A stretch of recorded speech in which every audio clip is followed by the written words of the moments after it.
All right, so this week, before I go into Kid Schofield versus Tevin Farmer, like, share, subscribe for me if you can, please. Now, with Kid Schofield, I'm so nervous for this fight for him because I do want him to win. I'm not gonna lie, because he's supposed to be the next generation coming up, and then he definitely has the talent physically and all that. But it's like, do you have the IQ? Do you have this and that? Because that's why I'm like, dude, you should have just went through with the Shakur fight, because that type of loss to that high a caliber of a fighter, you could have took and you would have been all right. Even if you lost, people would have been like, man, like, they would have still gave you your respect, because they're like, you're 21 and you lost to basically one of the best of this generation.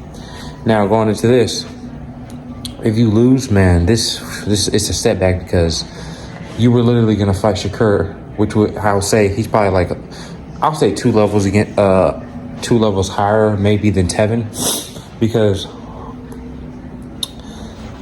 we really don't know the gap of I'll say Williams Zepeda and all that, because Tevin, we already know he's an aging fighter, and then he's not amongst the most he's good at top 10 in division.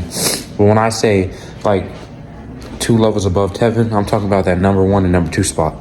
And now, if you can beat Tevin, it depends how you beat him too. If you can beat him better than, I'll say, Williams Zepeda, then that shows a lot on you, because it's like you beat him better than Williams Zepeda, and so Williams Zepeda had 22 rounds to do it, and then you only had 12 rounds to do it, or 10 rounds to do it, and you made it convincingly. Now, another side of me is very nervous you're going to lose, because obviously you did get dropped, but again, that could have been because you fight to the level of your competition and you were trying to give the fans a show.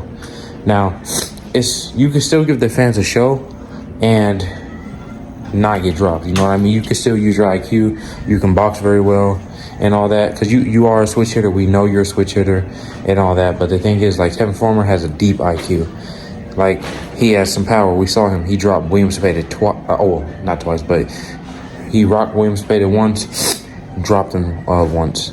Now, that says a lot. That says a lot about Tevin Farmer. Now, I also want to talk about, Brian Norman Jr. and Devin Haney. They were on the Boxing Voice. Shout out to them.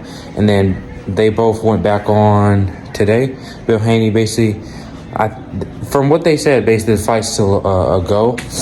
But, Adrian Clark had tweeted something about being punked. I'll put the screenshot of it up about being punked or something. And then he's not even sure about the fight. I'll put it up and let me know what you guys think about all this. I'm out. In play. Look at that.